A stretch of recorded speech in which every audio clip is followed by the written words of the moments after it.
Now let's shift gears a bit and talk about force and motion, the core concepts described by Newton's laws. What's the fundamental relationship between force, mass, and acceleration? That relationship is captured perfectly by Newton's second law of motion, which is F equals ma. This means that the net force acting on an object is directly proportional to the object's mass and causes an acceleration in the same direction as the force. Simply put, if there's a net force on an object, it will accelerate.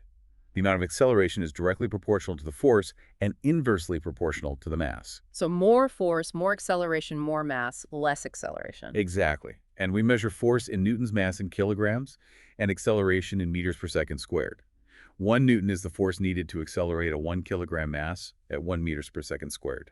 So if you have a 10 kilogram object and apply a constant 80 Newton force ignoring friction, it will accelerate at 8 meters per second squared. This means every second its velocity increases by 8 meters per second. That's a very clear example of how force affects motion. Yeah. And the sources mentioned Newton's laws offer different views of force itself. That's right. Newton's laws define force in a few ways. His first law, the law of inertia, says an object at rest stays at rest, and an object in motion stays in motion at the same velocity unless a net force acts on it. The second law, F equals ma, gives us the mathematical relationship to calculate force from acceleration.